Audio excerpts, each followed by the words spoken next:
استقامت سب سے بڑا فائدہ یہ کرتی ہے کہ خوف اور غم کو دور کر دیتی ہے۔ تو جو بندہ ٹینشن فری ہو جائے، جس کے غم سارے دور ہو جائے، خوف سارا نکل جائے، تو میرا خیال ہے یہ زندگی میں بہت بڑی نعمت ہے کہ خوف اور غم سے بندہ آزاد ہو جائے۔ تو قرآن مجید نے اس کا نسخہ یہ بیان کیا ہے کہ پہلے کہو ہمارا رب اللہ ہے، پھر اس پہ ڈٹ جاؤ۔ بہت سارے لوگ تھے جو ڈٹے، ان کی تعداد بہت زیادہ ہے۔ نبی پاک صلی اللہ تعالی علیہ وسلم کے تمام صحابہ ڈٹ گئے دین پر، پوری طرح انہوں نے اپنے اپنے مقام پر سٹینڈ لیا، پوری طرح اپنے قبیلوں، اپنے گھر والوں، اپنے رشتہ داروں، اپنے گلی محلے والوں کی، برادری والوں کی سخت ترین مخالفت برداشت کی، سوشل بائیکاٹ ہوئے، اعصاب شکن باتیں انہیں سننے کو ملیں، لیکن وہ ڈٹ گئے۔ نتیجہ کیا نکلا؟ اللہ نے انہیں ہر خوف اور ہر غم سے آزاد فرما دی۔ یہ بہت سارے لوگ ہیں، ان کی بہت ساری تعداد ہے، لیکن کچھ لوگ اس جماعت میں امامت کے درجے پر فائز ہیں۔ ان میں ایک بڑا نام امیر المومنین سیدنا فاروق اعظم رضی اللہ تعالی۔ مسند احمد میں نبی پاک صلی اللہ تعالی علیہ وسلم کا فرمان موجود ہے۔ حضور فرماتے ہیں میری امت میں دین کے معاملے میں جو بندہ سب سے زیادہ سخت ہے وہ عمر ابن خطاب ہے۔ دین کے معاملے میں عمر کے مزاج کے اندر سختی ہے، یہ شدت کے ساتھ لوگوں کو دین کی طرف مائل بھی کرتے ہیں، رغبت بھی دیتے ہیں، جذبے کے ساتھ، انشراح صدر کے ساتھ، ذوق شوق کے ساتھ دین کے معاملے میں۔ ذات کے ہمارے اندر بھی سختی ہوتی ہے، شدت ہوتی ہے، لیکن زیادہ تر اپنی ذات کے معاملے میں ہوتی ہے۔ کوئی جو مرضی کرتا رہے، ہمیں اس سے کچھ لینا دینا نہیں، لیکن اگر ہمیں برا کہے گا پھر ایسا پوچھ نہیں لینا، پھر پورا مقابلہ نہیں کرنا، پھر گزر کے جائے کہاں، پھر تو دیکھ لینا کہاں تک بات جاتی ہے۔ تو حضرت فاروق اعظم رضی اللہ تعالیٰ عنہ کا یہ کمال تھا کہ انہوں نے پوری طرح طے کر لیا تھا کہ میرا دین ہی میرے لیے سارا کچھ ہے۔ دین کو اوڑھنا بچھونا بنا لیا۔ جب کچھ لوگ کچھ چیزیں طے کر لیتے ہیں پھر ان پر ڈٹ جاتے ہیں تو ان لوگوں کی زندگی کچھ مشکلات سے ضرور گزرتی ہے، لیکن ان کے پاس کوئی رستہ تو ہوتا ہے نا، کوئی ان کے پاس راہ تو ہوتی ہے نا گزرنے، کوئی آگے بڑھنے کا رستہ تو ان لوگوں کو میسر آتا ہے نا۔ تو میرے عزیز یاد رکھیں گے اور اس بات پر ہمیشہ کاربند رہیں گے کہ دینی معاملات کے اندر، حدود اللہ کے مسئلے میں، نفاذ شریعت کے مسئلے میں، رب رسول کے قانون کے مسئلے میں سیدنا فاروق اعظم رضی اللہ تعالیٰ عنہ کے مزاج کے اندر بہت زیادہ اللہ تبارک و تعالیٰ نے جذبہ رکھا ہوا تھا۔ پھر دوسری بات یہ تھی کہ حضرت عمر فاروق رضی اللہ تعالیٰ عنہ نے دنیا داری کی طرف توجہ نہیں کی۔ انسان کی سب سے بڑی کمزوری یہ ہوتی ہے کہ جب وہ مال کی طرف مائل ہونے لگ جاتا ہے نا، جب وہ دنیاوی آسائشوں میں زیادہ الجھ جاتا ہے، جب اس کی توجہ زیادہ تر دنیا میں نت نئے آنے والی سہولت کی طرف بڑھتی ہے، نت نئے آنے والے فیشن کی طرف بڑھتی ہے، نت نئی آنے والی چیزیں اسے اپنی طرف مائل کرتی، تو وہ روحانی طور پر کمزور ہوتا جاتا ہے۔ حضرت فاروق اعظم رضی اللہ تعالیٰ عنہ سردار تھے، اپنے قبیلے کے سمجھدار آدمی تھے، معاملہ فہم تھے، تدبر والے تھے۔ پھر اللہ نے موقع دیا اور انہیں اس منصب پر بٹھایا جو بہت بڑا منصب تھا، وہ مسلمانوں کے امیر بن گئے، نبی پاک علیہ السلام کے جانشین بن کر وہ بیٹھے، اور ان کے دور میں اللہ نے وسعت بھی عطا کی، بڑی بڑی فتوحات ہوئیں، بہت زیادہ مال غنیمت آیا، گنجائش آئی، اور دور کے تقاضوں تھے بھی حضرت عمر پوری طرح آگاہ تھے۔ انہوں نے چھوٹے بچوں کے وظیفے مقرر کیے، پولیس کا محکمہ مقرر کیا، فوجیوں کی تنخواہیں لگائیں، اساتذہ کے معاملات دیکھے، علمی مذاکرے کیے، 4000 سے زیادہ مساجد کی تعمیر کی، اتنے سارے کام حضرت فاروق اعظم نے کیے۔ معاشرے کی جتنی بھی ضروریات تھیں ان سب سے حضرت عمر آگاہ تھے، لیکن ان کی کیفیت یہ تھی کہ صحابہ کرام فرماتے ہیں جب بھی ہم نے انہیں خطبہ دیتے دیکھا ان کے کرتے پر 3 پیبند لگے ہوتے تھے، یعنی انہیں پتہ سارا تھا، شعور سارا تھا، کپڑے خریدنے کا سلیقہ، کپڑے خریدنے کی طاقت، پہننے کا ڈھب، دور کے تقاضوں سے پوری آگاہی تھی، لیکن انہوں نے وہ سادگی کو اور وہ جو سادگی میں خوبصورتی ہوتی ہے اس کے حسن کو کسی مقام پر ضائع نہیں کیا. اللہ تعالیٰ نے انہیں فضیلت عطا کی, اور یہ سادگی ان کی اتنی زیادہ معروف تھی, اتنی زیادہ معروف تھی, جو بندہ دنیا دار نہیں نہ ہوتا پھر وہ بزدل بھی نہیں ہوتا. اسے مال سے, شہرت سے, لوگوں کی گڈ بک میں آنے کا بہت زیادہ شوق نہیں نہ ہوتا, اس بندے میں فکری کمزوری اور فکری انتشار بھی پیدا نہیں ہوتا. حضرت سعد بن ابی وقاص رضی اللہ تعالیٰ عنہ فرمایا کرتے تھے کہ عمر فاروق نے کوئی زیادہ تقدیم نہیں کی ہم سے اسلام لانے میں. بہت سارے لوگ مقدم تھے, بہت سارے لوگ ان سے پہلے اسلام لائے, لیکن آپ فرماتے ہیں وہ آگے لوگوں سے کیوں نکل گئے, بہت سارے لوگوں سے زیادہ درجہ کیوں پا گئے؟ اس لیے پا گئے کہ انہوں نے دنیا داری کی طرف توجہ نہیں فرمائی, زیادہ مال کی طرف, دولت کی طرف. ہم دیکھتے ہیں کسی نہ کسی مقام پر آ کر لوگوں کی توجہ دولت اپنی طرف کر لیتی ہے, شہرت اپنی طرف کر لیتی. نتیجہ کیا نکلتا ہے؟ نتیجہ یہ نکلتا ہے کہ انسان اگر مقاصد کے لیے نکلا ہوا ہوتا ہے نا, اگر انسان کوئی بڑے کام کرنے کے لیے نکلا ہوتا ہے تو پھر اس کو نہ تھوڑی سی دولت میں وہ چونکہ بند ہو جاتا ہے تو مقاصد حسنہ اس کے ضائع ہو جاتے ہیں. تو حضرت عمر فاروق کا پھر ایک اور بات میں نے دیکھی ہے, پروٹوکول لینا,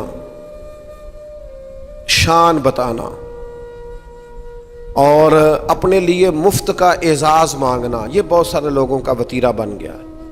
کسی نہ کسی سفارش کے روپ میں, کسی نہ کسی نام کے روپ میں, کسی نہ کسی تعارف کے رنگ میں کہتے ہیں مجھے ذرا تھوڑا سا نا لوگوں سے ہٹ کے پروٹوکول چاہیے, میں کوئی خاص پرسنالٹی ہوں. یہ اتنا بڑا نقص ہے معاشرے کا, اتنا بڑا نقص ہے کہ 2 4 5 لوگ بہت سارے لوگوں کو تکلیف میں مبتلا کر دیتے ہیں, بہت سارے لوگوں کو آزمائش میں ڈال دیتے ہیں. ایک آدمی روڈ پہ چڑھا ہوا ہے, وہ کیا ہے, وہ VIP ہے, لیکن اس کے نتیجے میں کتنے لوگوں کا سفر مشکل ہو گیا, کتنی ایمبولینس تھی جن کا گزرنا مشکل ہو گیا, کتنے لوگ تھے جو تکلیف اور اذیت میں آ گئے, لیکن اس کا پروٹوکول جاری ہے. اور پھر اعزازات, پھر بڑی بڑی باتیں. صحابہ فرماتے ہیں فاروق اعظم 22 لاکھ مربع میل کے حکمران تھے, لیکن جب وہ حج پہ گئے نا, کوئی اضافی پروٹوکول نہیں, کوئی الگ سے ان کے لیے خیمہ نہیں لگتا تھا. خود حضرت فاروق اعظم اپنی چادر اتارتے اور درخت پر دیکھتے جہاں چند ٹہنیاں ملی ہوتی ان پر چادر ڈال کے سایہ کرتے اور ان کے نیچے آرام کر لیتے. جب آپ کا پروٹوکول ہوتا ہے نا, جب آپ کا اعزاز ہوتا ہے, جب آپ کی کوئی شان ہوتی ہے, تو جن سے آپ پروٹوکول مانگ رہے ہوتے ہیں نا انہیں آپ نے تکلیف میں ڈالا ہوا ہوتا ہے. خوبصورتی انسان کی یہ ہے کہ وہ کسی پر بوجھ نہ بنے, تکلیف نہ کسی بندے کو اس کی وجہ سے ہو. بعض لوگ آ جاتے ہیں نا کہیں تو مصیبت کھڑی ہو جاتی ہے, وہ گھر والوں سے طرح طرح کے مطالبات کرتے ہیں. تو سیدنا فاروق اعظم کی طبیعت میں کوئی پروٹوکول نہیں, کسی قسم کی کوئی تکلیف کسی کو دینا یہ حضرت عمر گوارا نہیں کرتے. پھر دوسری بات یہ تھی کہ مزاج کے اندر جو بہت زیادہ عاجزی تھی نا, جو انکساری تھی. بچے کھیل رہے تھے,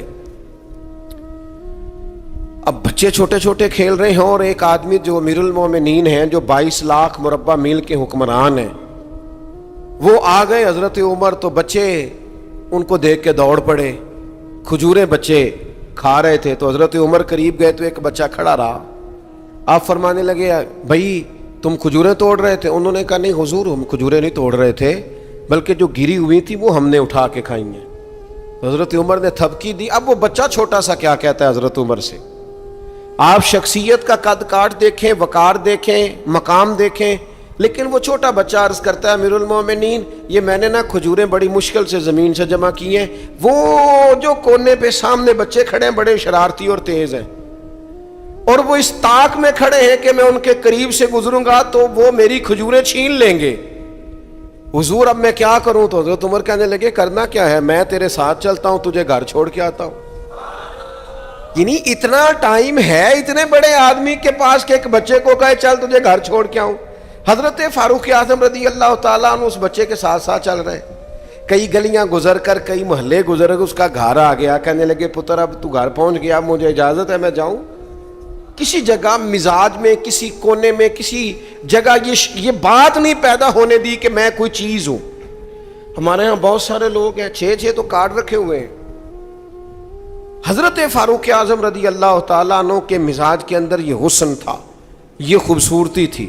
یہ خوبصورتی ہوتی ہے کہ انسان بڑا ہو پر اپنے آپ کو بڑا سمجھے نا، اس کا بڑا اونچا قد ہو لیکن وہ زمین پہ بیٹھنا پسند کرے، علمی فکری صلاحیتیں بہت زیادہ ہوں لیکن اس شخص کا مزاج یہ ہو کہ کسی جگہ اس بندے سے مل کر انسان اپنے آپ کو چھوٹا محسوس نہ کرے۔ حضرت فاروق اعظم کے مزاج کی یہ سادگی، پھر اس کے بعد ان پر نا باتیں پوری طرح طاری تھیں۔ میں بڑی معذرت کے ساتھ عرض کروں گا، آج لوگوں نے دین کے کپڑے پہنے ہوئے ہیں، وہ دیندار نہیں ہیں، انہوں نے دین کا لباس پہنا ہوا ہے لیکن دیندار نہیں ہے۔ انہوں نے دین کا تعارف اپنے ساتھ لگایا ہوا ہے، سابقہ اور لاحقہ لگایا ہوا ہے، میں فلاں صاحب ہوتا ہوں، لیکن ان کی گفتگو، ان سے اٹھنا بیٹھنا، ملاقات کرنا وہ ثابت نہیں کرتا کہ یہ بندے دیندار ہیں، انداز نہیں بتاتے۔ دیندار کے لہجوں سے بھی دین چھلکتا ہے، اس کے اخلاق سے، گفتگو سے دین کی خوشبو آتی، لیکن انسان کہے کہ چونکہ میری پگڑی بڑی ہے لیکن ہے صرف پگڑی تو مجھے دیندار مانو، میری وضاقتہ صرف دینداروں جیسی ہے، تو یہ نہیں ہوتا۔ میں رات ایک جگہ پہ کہہ رہا تھا کہ رسول پاک صلی اللہ تعالی علیہ وسلم کا جو اخلاقی کمال ہے نا، حضور علیہ الصلوۃ والسلام نے جو اخلاقی قدروں کو عروج دیا ہے، وہ قدریں ہمارے اندر پیدا ہوں گی تو پھر پتہ چلے گا ہم کتنے دیندار ہیں۔ ہمارا صبر، ہمارا حوصلہ، ہمارا درگزر، ہمارا معاف کرنا، ہمارا خیر خواہی کرنا، ہمارا دوسروں سے محبت کرنا، ہمارا عزت نفس والا ہونا، کبھی کسی کے سامنے ہاتھ نہ پھیلانا، یہ بتائے گا ہم کتنے دیندار ہیں۔ ہمارے کردار کی عظمت بتائے گی ہم کتنے دیندار ہیں۔ لیکن اگر ہمارے مزاجوں میں یہ چیزیں موجود نہیں تو پھر ہم جبراً تو کسی کو منوا لیں گے لیکن وہ جو اعلیٰ اخلاقی اقدار ہیں وہ نہیں ہوں گے۔ حضرت عمر کا یہ کمال ہے کہ ان پر پوری طرح دین نافذ تھا، طبیعت اور مزاج پر نافذ تھا۔ تو انسان اپنے بچوں کو ہمیشہ وہ چیز دیتا ہے جو اسے سب سے زیادہ اچھی لگتی ہے۔ ایک دن حضرت عمر نے چاہا کہ میں نہ کچھ خاص نصیحتیں کروں لوگوں کو، کچھ خاص پیغام دین کا دوں، تو آپ نے لوگوں کو مسجد میں جمع کیا تو کافی سارے لوگ جمع ہو گئے، شہری بھی دیہاتی بھی۔ حضرت فاروق اعظم رضی اللہ تعالیٰ عنہ نے کتاب و سنت کے پیغام کو بڑا چن کے، بڑا تلاش کر کے اور بڑی ذوق سے، بڑی وارفتگی کے ساتھ، بڑے خاص لہجے میں ان لوگوں تک پہنچایا۔ جناب عمر نے بڑے درد سے باتیں کی اور لوگوں نے سنی، گفتگو ختم ہو گئی، لوگ اپنے اپنے گھروں کو چلے گئے۔ حضرت فاروق اعظم رضی اللہ تعالیٰ عنہ گھر گئے، اپنے بچوں سے، اہل خانہ سے فرمانے لگے جو گفتگو میں نے مسجد میں کی ہے تم نے بھی سنی ہے کہ نہیں؟ انہوں نے کہا جناب ہم نے بھی سنی ہے۔ آپ فرمانے لگے میں نے آخر میں ایک بات بھی کی تھی۔ کہا جی ہاں آپ نے آخر میں کہا تھا جس نے میری بات پر عمل نہ کیا میں سزا بھی دوں گا، کوڑا بھی اٹھے گا، حد بھی جاری ہوگی، اگر جو حدود اللہ میں نے بیان کی ہیں اگر کسی بندے نے ان کو کراس کیا تو سزا بھی۔ کہا جناب بالکل ہم نے سنا ہے، آپ نے فرمایا ہے کہ جو نہ مانے گا اسے سزا بھی ہوگی۔ تو عمر کہنے لگے اب تم ایک بات اضافی سن لو، وہ جن کو میں نے تقریر سنائی ہے نا اگر وہ نہیں مانیں گے تو سزا سنگل ہوگی، اور اگر عمر کے گھر والے نہیں مانیں گے تو پھر سزا ڈبل ہوگی۔ تمہارے لیے سزا ڈبل ہے، تمہاری ذمہ داریاں ڈبل ہیں۔ اگر کسی کا دینی تعارف ہے، اگر کوئی بڑے خاندان سے ہے، اگر کوئی اپنا تعارف کسی اونچے قبیلے سے رکھتا ہے، اگر کسی کی نسبت کسی بڑی شخصیت کے ساتھ، تو اس کی تو سزا ڈبل بتا رہے ہیں جناب عمر۔ وہ فرماتے ہیں بھی سزا ڈبل ہے، اگر تیرا عہدہ اونچا، میں پیر صاحب کا بڑا قریبی ہوں، تو تیرے اخلاق بتانے چاہیے تو کتنا قریبی ہے، تیرے اوپر اس کا اثر ہو پتہ چل جائے گا تو کتنا قریبی ہے۔ نیرا نیڑے بیٹھنے سے تو کوئی قریبی نہیں ہوتا، نیرا 20 تصویریں ساتھ آنے سے تو کوئی قریبی نہیں ہوتا۔ تعلیم کا، تربیت کا، اخلاق کا، کردار کا حضرت عمر نے فرمایا ڈبل سزا دوں گا۔ آج ہماری ساری نصیحتیں غیروں کے لیے، ہمارے سارے پیغامات اوروں کے لیے، اور جب ہمارے اپنے گھر کی باری آتی ہے، جب اپنے گھر میں نفاذ دین کی باری آتی ہے تو بہت سارے لوگ جو ہیں وہ کمزور نظر آتے ہیں، بہت سارے لوگ جو ہیں وہ کچے نظر آتے ہیں۔ تو حضرت عمر چونکہ حدود اللہ کے معاملے میں سخت تھے۔ پھر ایک اور بات بھی تھی، حضور علیہ الصلوۃ والسلام نے فرمایا عمر تمام لوگوں سے دین کے معاملے میں زیادہ سخت ہے، لیکن وہ سختی جو تھی نا وہ غیر شعوری سختی نہیں تھی. ایسا نہیں تھا کہ کبھی حدود کراس ہو جائیں. ہمارے ہاں بعض لوگ دین کا دعویٰ کرتے ہیں تو ان کے مزاجوں میں اتنی شدت آ جاتی ہے، اتنی شدت آ جاتی ہے کہ وہ کہتے ہیں نہیں جی نہیں، میرے سے نہیں بات برداشت ہوتی. بھئی آپ جرم کے مطابق ہی سزا دیں گے نا، جرم سے زیادہ تو نہیں نا دیں گے. آپ کسی شخص کے لیے کسی سزا کا اعلان کریں گے تو اس کی غلطی کے مطابق ہی کریں گے نا. غلطی سے 4 قدم آگے ہو کے تو آپ سزا کا اعلان نہیں کریں گے.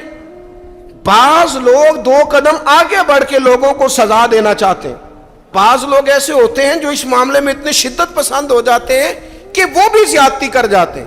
حضرت فاروق اعظم رضی اللہ تعالیٰ عنہ نے دور سے ایک نوجوان کو آتے دیکھا، وہ آپ کی طرف آ رہا تھا تو آپ فرمانے لگے یہ شخص بیچارہ تکلیف میں ہے اور کسی خاص پریشانی کے لیے ہماری طرف آ رہا ہے. وہ شخص آیا اور سیدھا حضرت عمر کے پاس آیا تو زور زور سے رونے لگ گیا.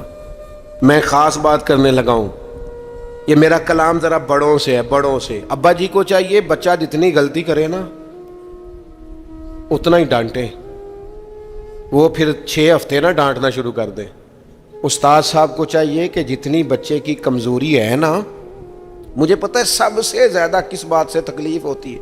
آپ کے بچے نے غلطی کی ہے، آپ اپنے بچے کو ڈانٹ لیں، سمجھا لیں. آپ کسی اور کے سامنے اس کی تذلیل کبھی نہ کریں، یہ زیادتی والی بات ہے. آپ اسے رسوا نہ کریں. بتائیں کسی ایسے شخص کو جس سے آپ کو امید ہے کہ آپ کو مشورہ دے گا یا اسے سمجھائے گا، لیکن گلی گلی کھڑے ہو کے اپنے آپ کو مظلوم ثابت کرنے کے لیے اس کی توہین نہ کریں. یہ انداز درست نہیں ہے. اس سے بچوں کی انسلٹ ہوتی ہے، وہ کمزور پڑ جاتے ہیں. ہر جگہ رونا رونا میرے بچے اچھے نہیں، میں بڑا پریشان. کیا بات کر رہے ہیں آپ؟ یہ بچہ تو آپ کی کمائی ہے، اساس ہے، حسن ہے، نسل ہے، اصل ہے. اور اس قدر زیادہ تکلیف دینا، جگہ جگہ شکایتیں، جگہ جگہ باتیں. ہمارے بچے ہمارے ہیں نا، تو ان کی عزت کس کی ہے؟ کیوں ہم گلی گلی اپنے بچوں کی رسوائی کرتے ہیں؟ کیوں کمزوریاں؟ اور جن کو ہم خیر خواہ سمجھ کے بتا رہے ہوتے ہیں نا، وہ آگے جا کے مزے لے لے کے بتاتے ہیں. تو نقصان کس کا ہوا؟ ہمارا، ہمارے قبیلے کا، ہمارے گھر کا. یہ دیکھیے ذرا، حضرت عمر رضی اللہ تعالیٰ عنہ مزاج کے لحاظ سے سخت ہیں. ایک نوجوان آیا، اس نے آ کے رونا. یہ پہلو آپ نے ضرور یاد رکھنا ہے میرے سیدنا فاروق اعظم کا. ہمارے امام، ہمارے قائد، ہمارے لیڈر، رہنما، مقتدا حضرت فاروق اعظم رضی اللہ. یہ انداز ضرور یاد رکھیے گا. حضرت عمر فاروق کا یہ طبقات ابن سعد میں موجود ہے. نوجوان آیا اور آ کے رو ہی پڑا. حضرت عمر نے اس کو روتے دیکھا تو فرمایا بیٹا کیا ہوا؟ کہنے لگے حضور فلاں علاقے کے فلاں گورنر صاحب کا مسئلہ ہے. حضور مجھ سے غلطی ہو گئی تھی، میں شراب پی بیٹھا تھا، انہوں نے مجھے درے بھی مارے ہیں. پھر انہوں نے لوگوں سے کہا اس کے ساتھ میل ملاپ چھوڑ دو، کوئی اس سے بات نہ کرے. حضور مجھ سے غلطی ہو گئی، میں مانتا ہوں، پر اتنی اذیت، اتنی تکلیف، جب مجھے سزا مل گئی، کوڑے لگ گئے، تو پھر یہ الگ سے جو سزائیں مجھے دی گئیں، یہ میں حضرت عمر کی بات کر رہا ہوں. میں نے جب یہ پڑھا تھا تو میں رو پڑا تھا.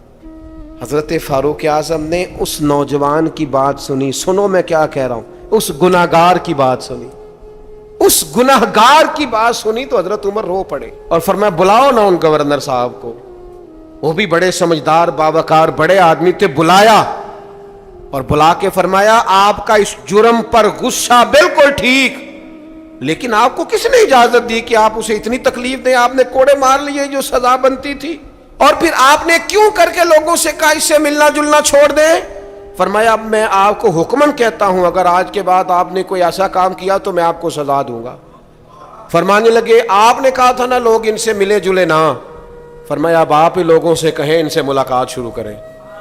جب انہوں نے توبہ کر لی، اپنا گناہ مان لیا، جب اقرار کر لیا، معافی مانگ لی، اب سزا کا کیا معنی ہوا؟ اب تکلیف کا کیا معنی ہوا؟ سیدنا فاروق اعظم رضی اللہ تعالیٰ عنہ فرمانے لگے اگر یہ سچی توبہ کر لے تو پھر تو ان کی گواہی بھی قبول کی جائے گی، ان کی گواہی تک ہم قبول کریں گے.